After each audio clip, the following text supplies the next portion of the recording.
Sorry I've missed a couple of weeks on lessons, but well, you must know what it's like. Time just seems to skip along. So I thought I'd do a short lesson this week, and I thought we'd do some pen and wash. And part of my thinking is trying to find the beautiful in the absolutely everyday. So I have just picked the first of our radishes from the garden, and I looked at the colour of them and they're gorgeous. And I looked at the shape of those roots and I thought, oh, they're lovely. So my suggestion is to find something very everyday. Go to the fridge, find a tomato, find a cucumber, I don't know, whatever it is, and then use that as your inspiration. I have drawn 3 radishes using one of these micron pens. They've got pigment ink in them, and so it's water resistant, so if I put colour over the top it won't run. And you get a very fine line, but you have to work to put some expression into it because it's fine and consistent. Then I have drawn this radish on a bit of Khadi paper, nice rough edge, with one of my homemade pens. It's just a matchstick stuffed in the end of a piece of bamboo out of the garden.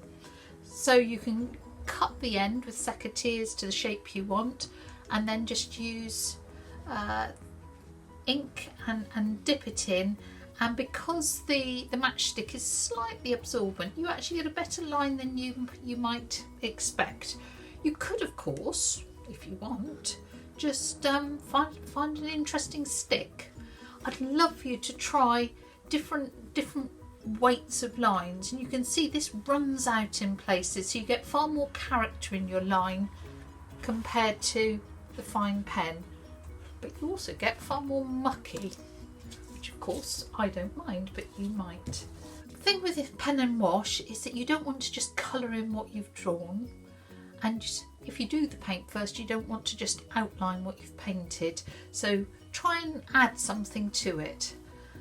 I've just picked up a palette with some leftover paint in it, so I'm going to basically use up what I've got because I really don't like wasting paint, as you've probably guessed. So I'm going to need some pink and red for the radish, and then I need some green for those leaves. So let's mix up some green. Let's have a think what else we might want. Actually, a bit of blue in the leaves would be lovely. And I've got some green gold there, which would be nice, but I've not got any space in my palette, so we'll possibly not use that. Let's really look at this radish. Ooh, bit of a drop there.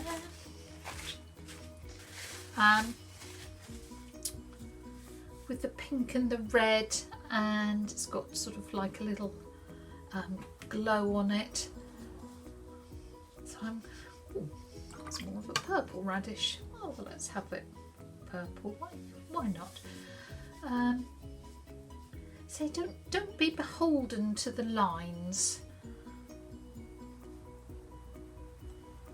That's probably all you need for a radish, isn't it? Now some of that pink does go up into the leaves, so if I come up here, it's not great green, is it? I think it does need, and just bridge that bit there, we do get some bleeding up, and I'm going to get some of these leaves. I just want this to be a little illustration. Oh, I like how, can you see that red is just following the path of the water and going into the leaf. I don't recommend painting like this, but in terms of straight out of the tube, but never mind, we'll do it. Okay. using a mix of these colours, and pen and wash is often very fast to paint. I mean, this is very much an illustration, but it's terribly immediate. I'm just going to bring that round there, which is great. Oh, I can just sort of bring it and let that all sort of merge together.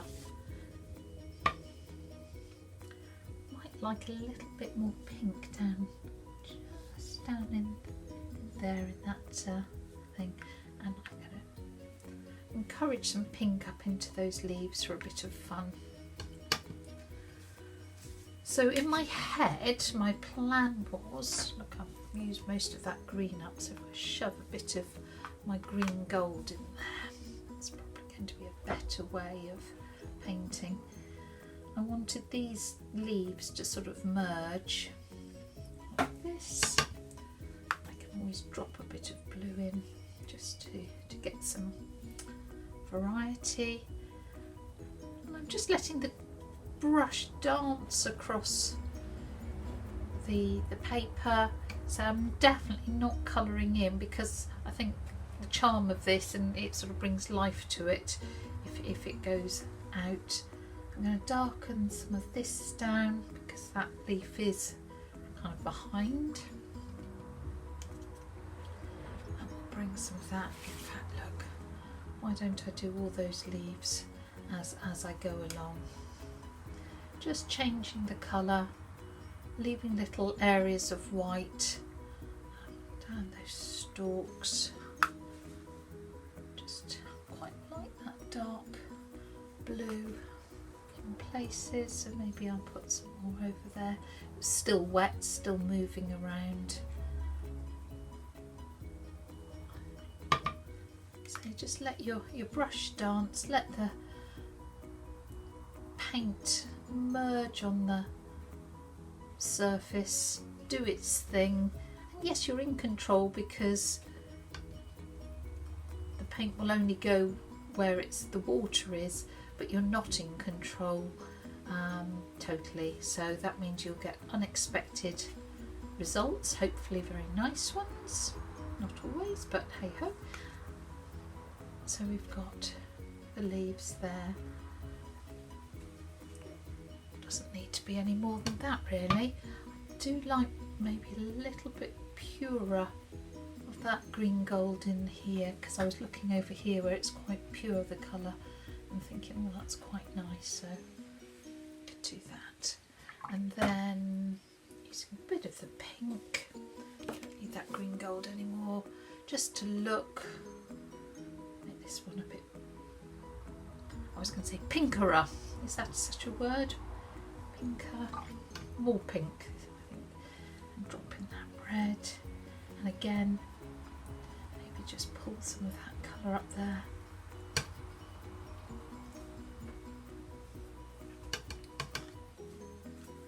That's probably all we need really for our little illustration.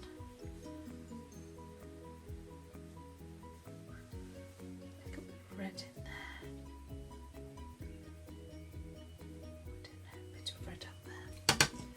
So in that really simple everyday subject, you could develop a really pretty energetic painting.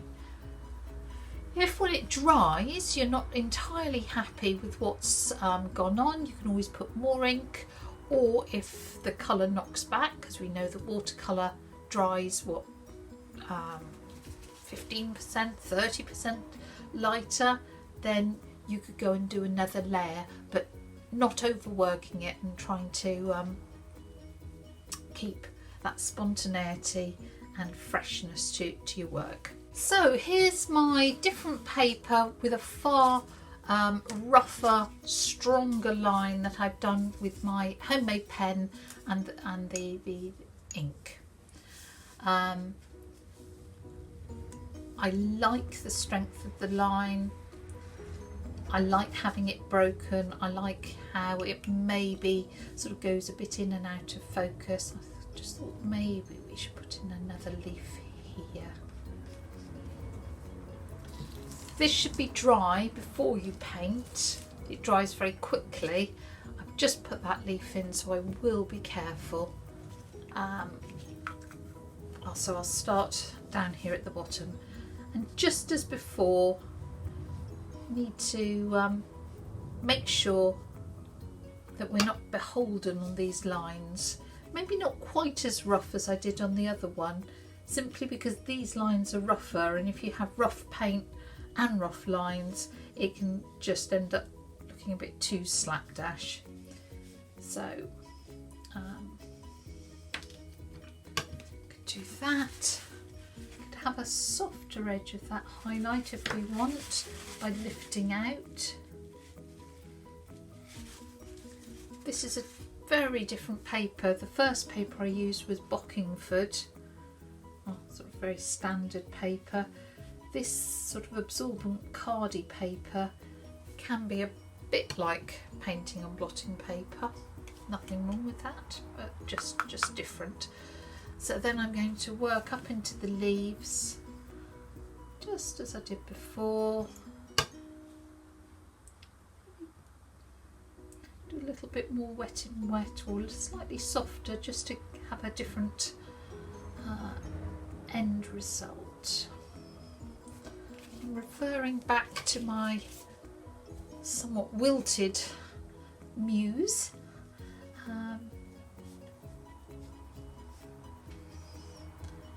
Let's soften that.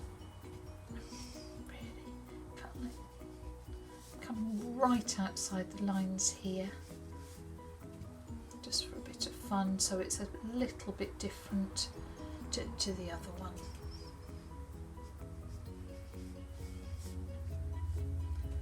Again, you're letting your brush dance across the paper, but if you use different paper surfaces, you will find the whole experience feels so different. Like maybe coming around the back there like this, rather than painting the actual leaf. So you can just play, see what happens. These are old scraps of paper that I've cut off other things, or I think maybe the backs of them are failed paintings, and it can be quite fun to be, and very liberating, to take an everyday subject and make it beautiful, but experiment in the process.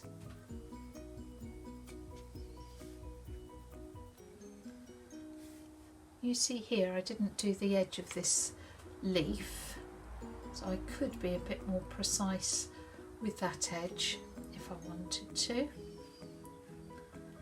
But our eyes will know that the edge of the leaf is there.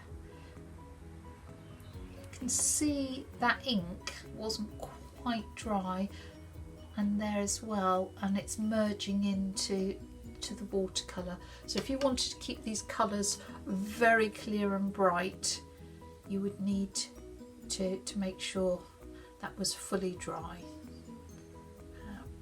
I don't mind, because say it's just for a bit of fun. Quite like some of these shapes going on here, so if I'm a little bit more careful down here, let's pull some of that.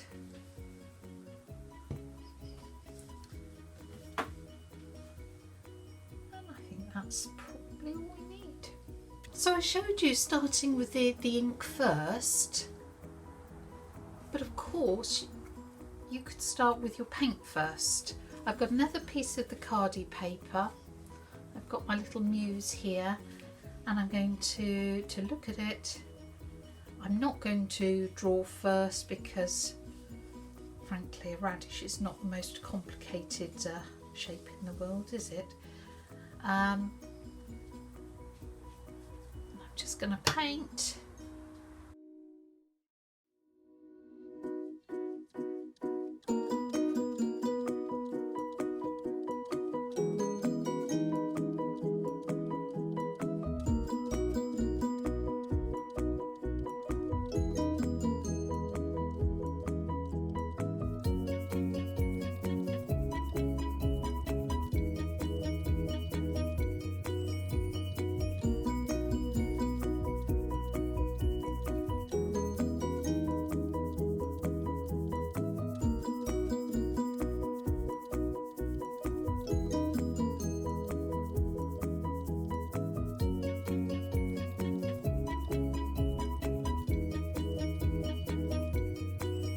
Right, I've dried the paintings off pretty much, and very interestingly, look how faded the one on this paper is. It's really sunk in and we've lost lots of that colour, whereas it was just the same colours on here and they've stayed a lot brighter and clearer. So that was the Bockingford and that's the Khadi. So I think I'm going to go in and zhuzh up the colours a little bit more here. Just because they look a bit insipid. So that's a wonderful thing with pen and wash, is that you can keep swapping. So if you like what you get the first time, brilliant, but if you need more pen, you can go and do more pen. If you need more wash, you can go and do that, and you can layer up just as you would with normal watercolours. So that, I say, there isn't a rule. The rule is do what you fancy. So if I just strengthen some of this colour, I think that will be better. I don't think we need it strong all over.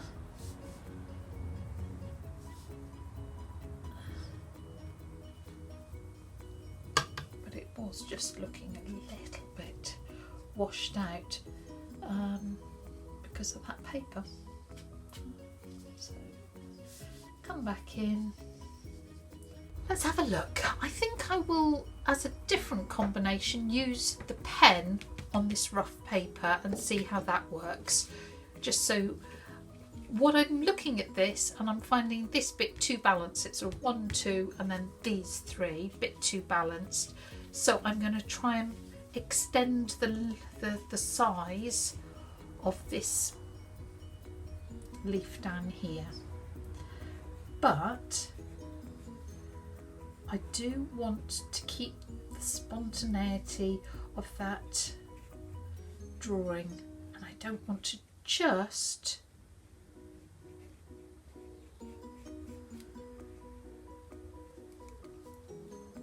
sort of outline the pen that I've got.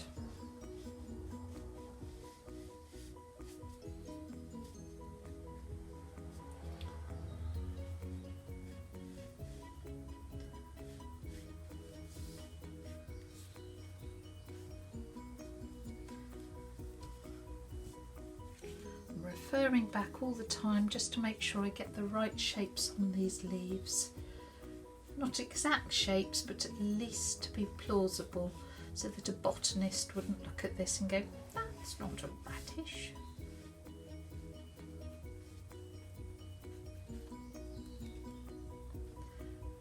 Can you see how I'm holding my pen? So I'm holding it quite far up the barrel,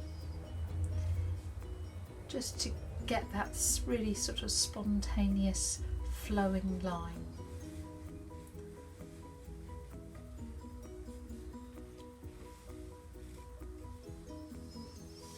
I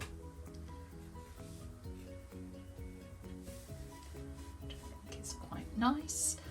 I'm going to leave that. I don't think I'll put any more sort of information in there.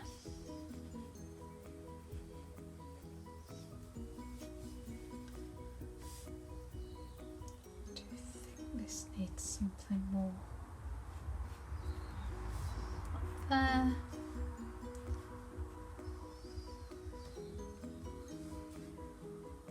Do sort of go thick to thin. Quite like just having the line round there. You can double lines if you want. Do this as a continuous line drawing, which would be rather nice, but I haven't done that.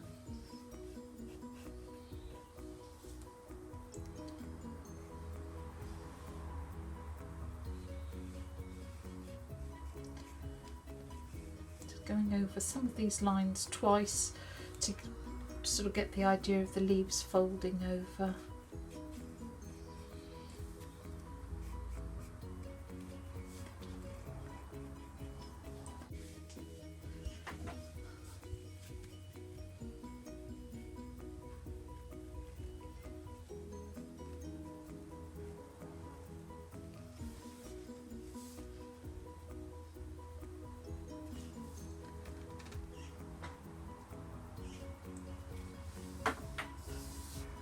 Right, I don't think it needs an awful lot more than that, just as an example.